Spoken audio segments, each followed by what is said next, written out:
Assalamualaikum warahmatullahi wabarakatuh. Salam sejahtera untuk kita semua. Perkenalkan, saya Pani Satwika Nitya, dosen program studi teknologi pengolahan karet dan plastik Politeknik ATK Yogyakarta. Dalam kesempatan ini, saya akan menyampaikan pernyataan diri dosen dalam unjuk kerja Tridharma Perguruan Tinggi atau PDD UKTPT pada unsur pengajaran sebagai bagian dari pemenuhan syarat sertifikasi dosen. Melalui video ini, saya akan memaparkan deskripsi singkat mengenai salah satu mata kuliah yang saya ampu, yaitu Pengantar Teknologi Karet dan Plastik. Penjelasan mencakup kompetensi yang diharapkan dari mahasiswa, proses pembelajaran yang diterapkan, bentuk interaksi yang dibangun, serta sistem penilaiannya. Pengantar Teknologi Karet dan Plastik merupakan mata kuliah teori dengan bobot SKS 2 untuk mahasiswa semester 1. Mata kuliah ini merupakan salah satu mata kuliah dasar dalam bidang rekayasa material, khususnya yang berkaitan dengan polimer. Mahasiswa akan diperkenalkan pada sifat dasar, struktur, proses produksi, dan aplikasi dari bahan karet dan plastik dalam berbagai industri. Mata kuliah pengantar teknologi karet dan plastik mempelajari pengetahuan dasar terkait material karet dan plastik, bahan aditif, teknologi compounding atau pencampuran, teknologi shaping, termasuk di dalamnya teknologi molding, dan proses vulkanisasi. Capaian pembelajaran lulusan yang dibebankan ke mata kuliah pengantar teknologi karet dan plastik. Yang pertama, menunjukkan sikap bertanggung jawab atas pekerjaan di bidang keahliannya secara mandiri. Kedua, menguasai konsep teoritis teknologi proses di bidang pengolahan karet dan plastik. Ketiga, mampu menerapkan pemikiran logis, kritis, inovatif, bermutu, dan terukur dalam melakukan pekerjaan bidang pengolahan karet dan plastik, serta sesuai dengan standar kompetensi kerja bidang pengolahan karet dan plastik. Dan yang keempat adalah mampu menerapkan matematika, sains alam, dan prinsip rekayasa ke dalam prosedur dan praktek desain, formulasi material, proses, dan teknologi pengolahan, serta pengendalian kualitas proses dan produk karet dan plastik. Capaian pembelajaran mata kuliah pengantar teknologi karet dan plastik yang pertama adalah menguasai konsep teoritis teknologi proses di bidang pengolahan karet dan plastik. Kedua, mampu menerapkan pemikiran bermutu dalam melakukan pekerjaan bidang pengolahan karet dan plastik yang sesuai dengan standar mutu produk karet dan plastik. Ketiga, mampu menerapkan matematika dan sains alam ke dalam teknologi pengolahan karet dan plastik. Dan keempat adalah menunjukkan sikap bertanggung jawab atas pekerjaan di bidang karet dan plastik secara mandiri. Setelah menempuh mata kuliah ini, mahasiswa diharapkan mampu yang pertama menjelaskan karakteristik dan jenis bahan utama dan aditif pada produk karet dan plastik.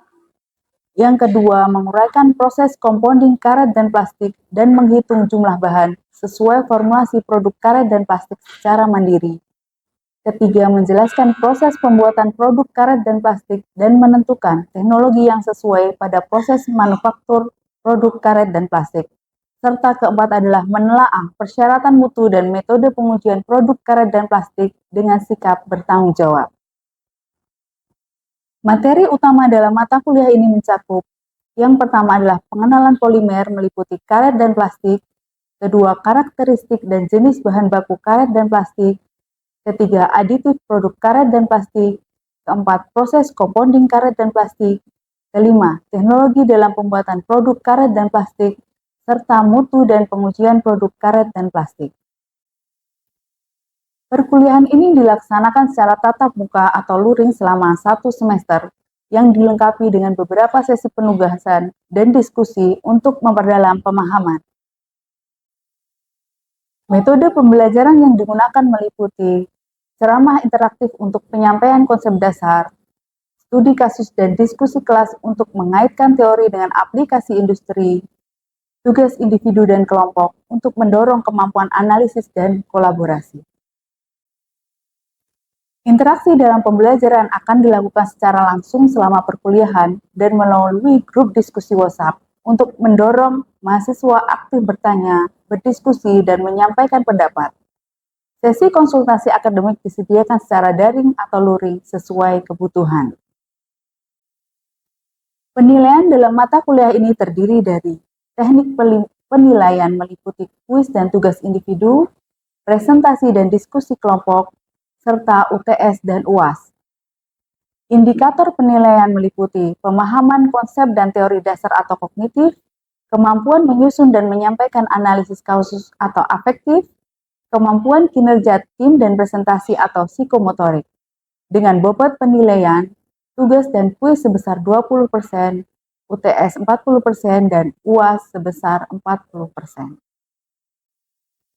Berikut cuplikan proses pembelajaran mata kuliah pengantar teknologi karat dan plastik yang saya ampu. Selamat menyaksikan.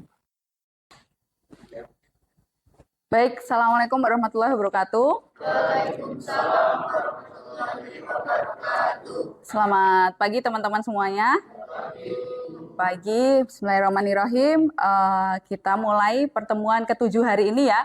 Ini adalah pertemuan terakhir yang akan membahas materi kita terkait teknologi plastik. Dari mulai kemarin kita sudah mempelajari apa saja terkait teknologi plastik. Oke, proses compounding. Kemudian dari compounding ini apa saja yang dikompon? Bahan aditif dicampurkan dengan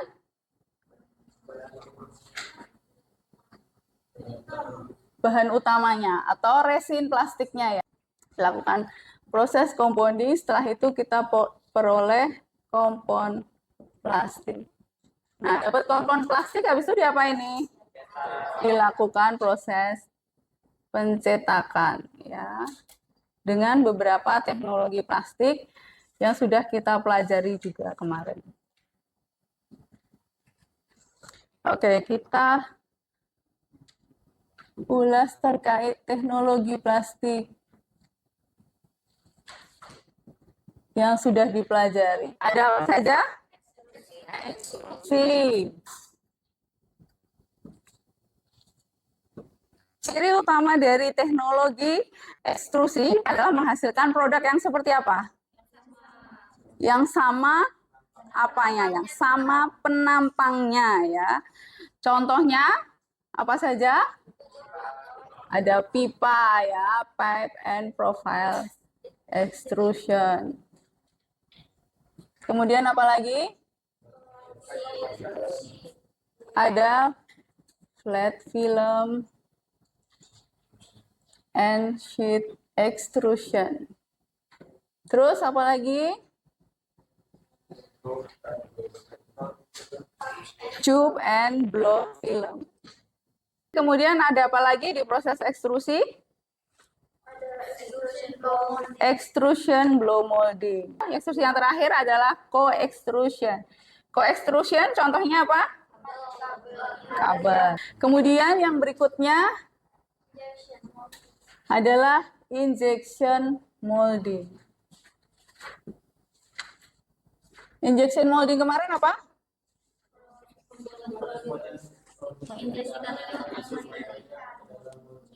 Dengan cara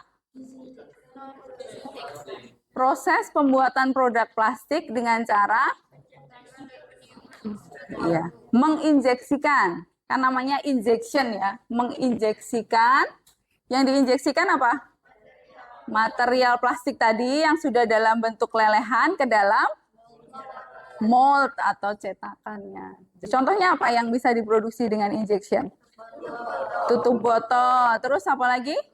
Lego, kursi, apa lagi? Piring. Ya, alat masak, tutup spidol, sendok, garpu yang plastik ya, bahan plastik.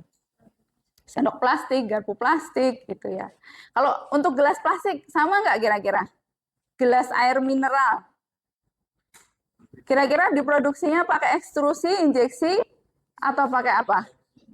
Yang mana yo? Nah, kita bahas di teknologi plastik yang berikutnya gitu ya. Nah, selain ekstrusi dan injeksi, jadi memang sebagian besar produk-produk plastik sekitar 50%-nya ya, lebih dari 50% itu diproduksi dengan ekstrusi dan juga injection molding. Nah, tapi ada beberapa teknologi plastik yang lain gitu, yang kita pelajari atau kita kenalkan kepada teman-teman semua. Nah, ini kita sebut sebagai thermoforming.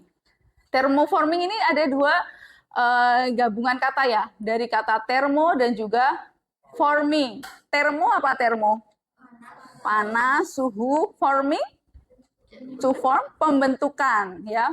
Jadi dia bisa diartikan juga sebagai pembentukan dengan panas. Nah, makanya dia sering juga disebut sebagai hot forming, atau nama lainnya disebut juga sebagai vacuum forming, atau pembentukan dengan vakum apa? Iya, vakum dengan disedot. Nah, ini contohnya. Ini lapisan film plastiknya. Nah, dipanaskan. Nah, karena dia divakum ya, dia tertarik ke bawah. Karena plastik yang di sini tadi sudah melunak. Nah, stretch. Beberapa wilayah atau beberapa daerah plastik itu stretch atau meregang. Ya. Memenuhi rongga mold atau rongga cetakannya.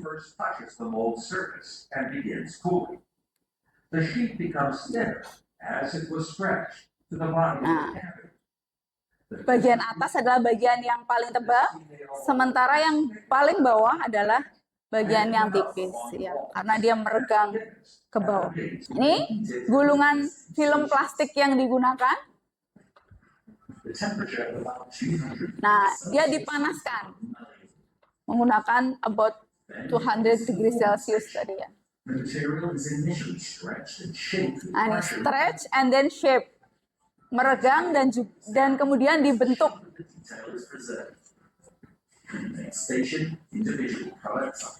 Nah, ini cut out ya, diplong. Nah, ini sekali produksi, atau dia produksi dalam 1 menit bisa berapa ribu ya, karena sudah otomatisasi. Lapisan film dipanaskan, kemudian di vacuum forming. Setelah dapat, kemudian dia tinggal diplong-plong. Nah, langsung dapat sekian tumpuk ya, sekian tumpuk produk yang siap digunakan. Nah, ini tin wall kan ya, bagian tepinya pasti lebih tebal ya. Nah, dibuatnya menggunakan, nah ini di recycle tuh, hasil plong-plongannya tadi di recycle, di crusher lagi. Nah, bisa diumpankan lagi ya, karena sifat plastik itu kan dia termoplastik ya, termoplastik, jadi bisa dicetak ulang. Jadi meminimalisir waste-nya ya, atau limbahnya. Lalu ada lagi adalah plastic coating, melapisi produk dengan lapisan plastik. Contohnya apa? Pengecatan itu juga salah satu contoh coating atau salah satu contoh pelapisan pada produk. Ya. Nah, kemudian ini pada kaca ya. Kaca itu ada yang dilapisi atau dilakukan proses coating sehingga meminimalisir terjadinya stretch. Ini kacanya misal kaca akrilik, kaca polikarbonat gitu ya. Jadi kayak akrilik atau polikarbonat. Nah, itu dilapisi, dilakukan pelapisan lagi sehingga dia tidak mudah tergores. Misalkan kayak gitu. Nah, ini kaca mobil, dia dilapisi dengan material tertentu juga agar tidak mudah tergores. Atau dari yang kacanya dia transparan, dibuat menjadi lebih gelap. Itu kan dilakukan proses pelapisan juga. Ada lapisan film yang ditempelkan, gitu ya. Nah, ini ada lagi proses calendering. Kalau dilihat dari ilustrasinya, calendering itu yang kayak gimana? Ini apa ini? Yang bulat-bulatnya apa? Roll ya, ada 2 roll. Fungsinya proses calendering untuk apa? Mengecilkan ketebalan atau menipiskan ketebalan dari suatu produk ya, suatu lembaran ya. Suatu lembaran. Jadi awalnya misalkan bahan bakunya itu hasil pencampuran berupa kompon ya, dalam bentuk bongkahan gitu katakanlah. Nah, ini mau dibuat dalam suatu lembaran dengan ketebalan yang sama. Nah, salah satu metode yang bisa digunakan adalah menggunakan proses calendering. Nah, ini proses calendering melibatkan beberapa roll ya, ada yang 3 roll, ada yang 4 roll. Ini proses sesuai dengan yang diinginkan. Ada yang dia menggabungkan material plastik dengan kain, fabric ya. Atau ada yang misalkan dia dua lapis, misalkan lapis merah sama lapis kuning mau dijadikan satu. Itu juga sama, prosesnya menggunakan kalender ini. Ada dua fitnya, umpan ya. Fit itu umpan atau material yang dimasukkan ada dua, soalnya yang ini merah, yang ini kuning. Nah, kemudian hasil penggabungannya bisa dibuat dengan ketebalan yang seragam dengan cara proses kalendering. Nah, pembuatan film atau sheet ya, dengan melewatkan pada roll. Nah, ini tambah tipis, dilewatkan roll tambah tipis lagi, di multiple hot rolls ya. Jadi ada beberapa roll yang dipanaskan ya, menggunakan beberapa roll yang dipanaskan sehingga dicapai plastik yang tipis. Teknologi berikutnya adalah rotational molding. Kalau dari struktur katanya, rotational artinya apa? Dengan memutar. Molding, cetakannya mudah ya. Jadi dia dicetak dengan cara diputar gitu intinya. Rotational. Nah, ini ilustrasinya. Jadi ada bubuk resin ya yang digunakan. Kemudian dia ditutup ke dalam mold. Nah, dia dipanaskan dan juga diputar. Sehingga dengan adanya gaya sentrifugal ya, gaya keluar, si resinnya tadi akan memenuhi moldnya atau menempel pada moldnya. Nah, ini powder plastik dalam bentuk resin ya, dimasukkan ke dalam alatnya.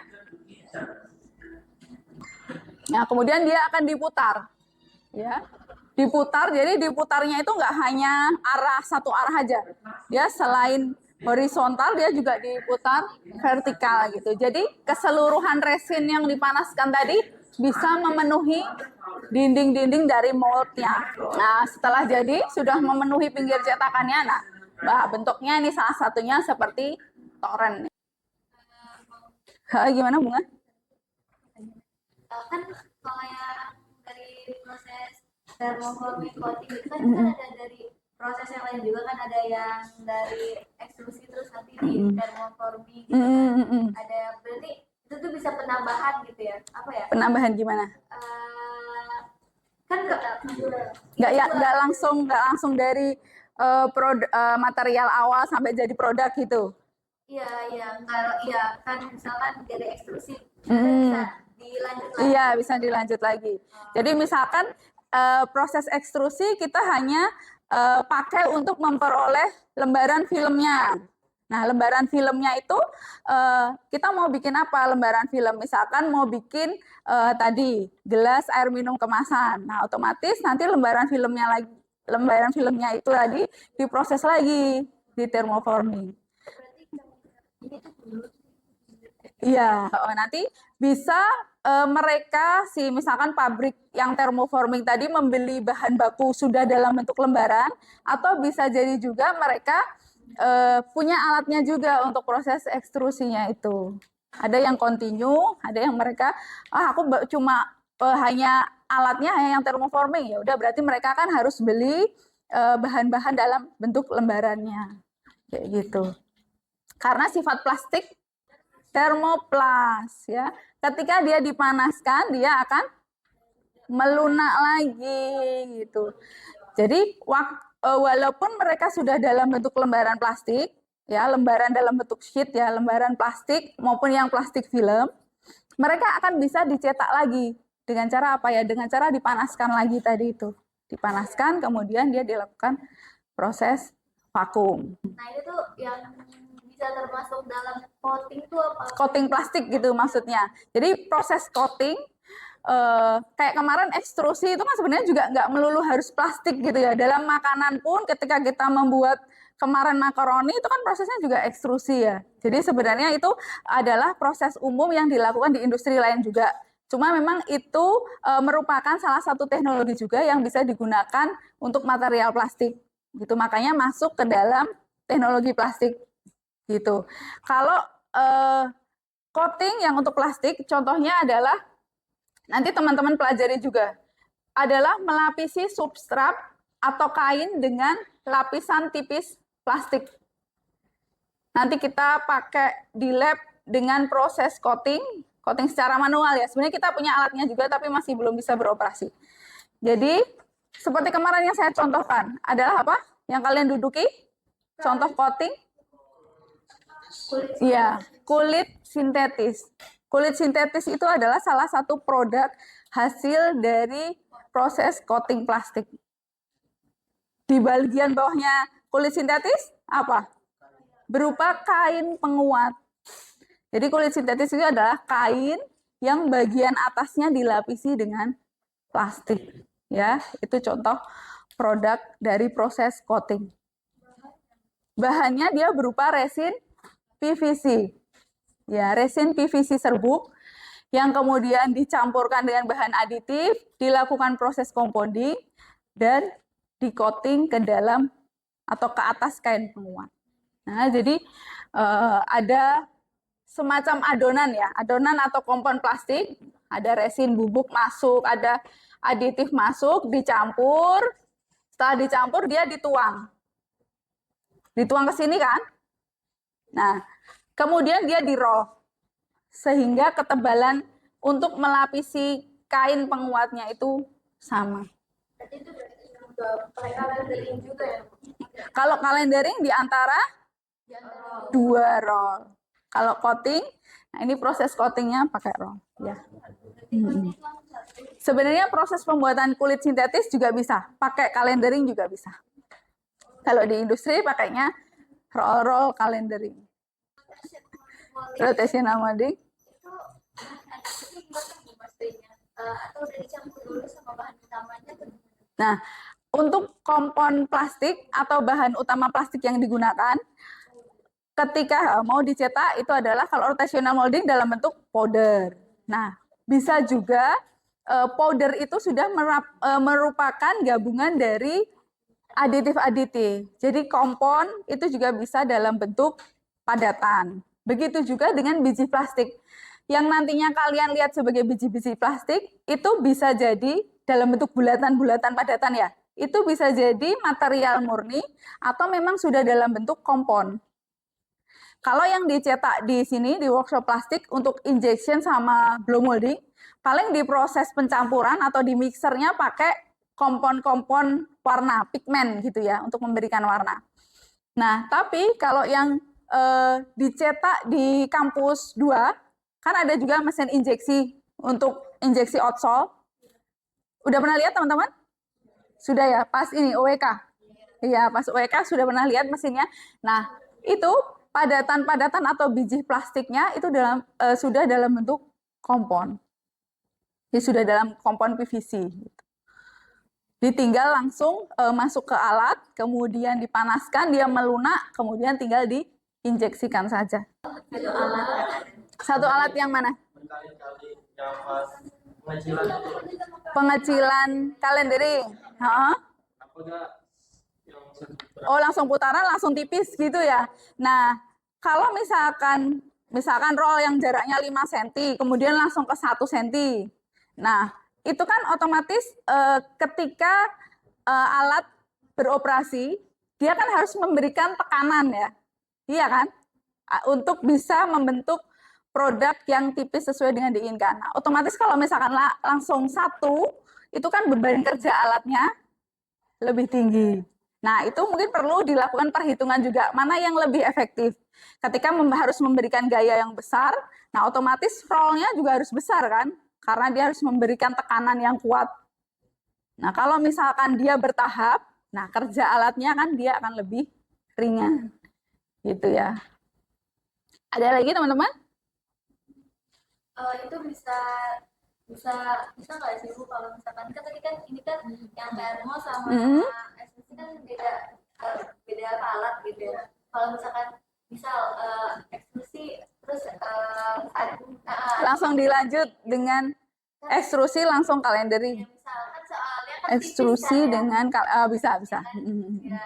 bisa saja. Misalkan dari hasil ekstrusinya itu ketebalan plat atau sheetnya ya, lembarannya itu belum sesuai dengan yang diinginkan. Itu bisa sebenarnya tadi di video yang contoh di industri ada. Jadi contoh lapisan film plastik dari awal dia dalam bentuk lembaran juga, kemudian dia ditipiskan lagi dengan kalendering. Nanti bisa teman-teman lihat sendiri. Ya ditipisin lagi ya, hasilnya ya sama dalam bentuk lembaran, cuman tingkat ketebalannya saja yang berbeda. Baik, sampai di sini ada yang mau ditanyakan lagi? Ada yang perlu didiskusikan? Cukup?